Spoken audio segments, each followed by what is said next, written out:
Didn't you receive money from either Drake or one of Drake's associates?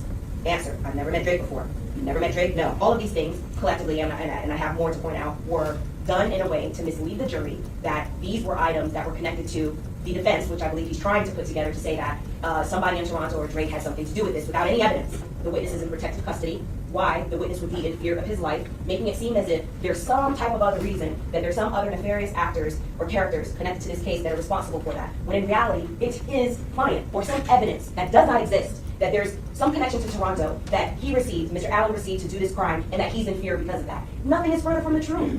That is misleading to this jury under the case law, and the reason why I was pointing out all the instances that Mr. Padilla did this is because it was an intentional act on Mr. Padilla to try to mislead this jury. After so many sustained objections, after so many sidebars, he still kept doing it. Were you paid by someone else? Got these orders coming out of Toronto? They said no. I don't know what you're talking about. They're in Toronto. Mr. Graham has nothing to do with this case. Mr. Graham is not listed in any report. Mr. Graham, I don't believe has been discussed whatsoever in this case, to my knowledge, other than rumor and innuendo. And I believe that if I was hired earlier, I would have probably filed a motion to quash that deposition itself. Because like I said, there needs to be some good faith showing. At least, his phone was in the area. He was in the state of Florida at the time. There's some sort of communication. There's something. And there's absolutely no evidence whatsoever other than rumor and innuendo. I don't think you addressed anybody. Again, I think the affidavits speak for themselves and that they're insufficient, Judge. When and how you confirmed that Drake wasn't in South Florida June 18th to 20th? I think they determined on social media where he was at. But I didn't do it, so you'd have to ask Detective Foster. Okay, so what you're telling this jury is that the way that Broward County confirmed the location of Drake was looking through his Instagram and Facebook? I'm telling you, there was no search warrant obtained for anything to do with Drake. If it was a public setting type thing on social media, that's the way it was done. There was no nexus to obtain a search warrant for Drake's social media. I understand. You made the statement that you were able to confirm that Drake was not in South Florida in June 18th of 2018. Are you telling this jury that that confirmation was simply somebody in BSO looking at Instagram and Facebook? That's the way I heard Okay. about it. Do you know when they did that? Was it contemporaneously or was it years later? I don't think it was years later.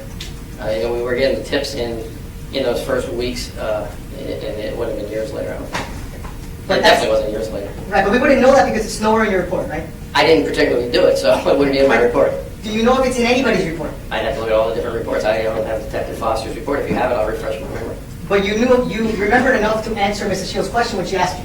Yes. So you remember that somebody out there had looked at Instagram and Facebook and knew that Drake wasn't in South Florida June 18th to 2018, right? Yes. Okay. And you were further asked regarding that you had gone through the phone dumps to make sure that Drake's wasn't involved, correct?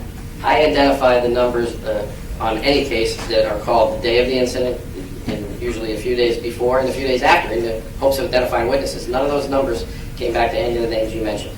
But how would you know if you don't have the numbers associated with those people? I do have them because I take those numbers on the phone call history and I put them into our computer systems and they tell me who the subscribers are. But when I already asked you whether or not you had Drake's cell phone or other people's cell phones. So if you don't have their cell phone, how could you look at the cell phone dump and know? You're not listening. Okay. I take a number, 999999. I take it off the phone call history. I put it into our computer system. It tells me who 999999 is a subscriber registered.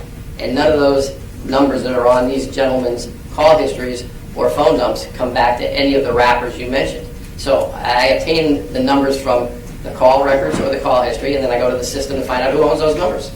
And that's how we identify witnesses and people. But you're testifying that the numbers that you're using are just numbers from the day of the crime or a day prior? It's usually, I go back a few days in either direction. And in some of these defendants' cases, I did them for much afterwards because we were trying to find them, these guys. So we're using those numbers from their call history to go to locations to try to find the people that we have active DNA search warrants for, different locations, different people they're in contact with. So. And it's your testimony that you cared enough to do the steps that you just outlined. However, it didn't come out in the report anywhere, correct? What didn't come out of my report? It certainly did. No, the fact that you looked for these rappers, let's say Drake, and you checked the cell phone like you described, is nowhere in your report. You're mischaracterizing what I said. I said I identified the numbers on the call history and the phone dumps, and none of them came back to him or these people you're mentioning. I didn't specifically look for them, those numbers. I identified the numbers to identify who the people were that they were communicating with before the murder, the day of the murder, and after, while some of them were being sought. And you would agree that In this case, and in many cases, there's going to be numbers that you can't identify, correct?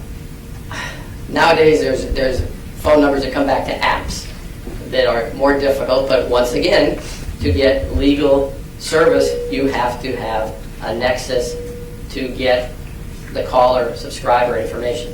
I'm just asking, there was unidentified numbers that still to this day are unidentified, correct? I only can remember one in particular on Mr. Boatwright's phone, which was a Google number that was not identified. I don't remember any other ones. And you're saying how far back do you go? A couple days, you said? I couldn't tell you in this case. I'm just talking about a general case. I will go back, depending on what the crime is, I will go back a couple days previous, a couple days after.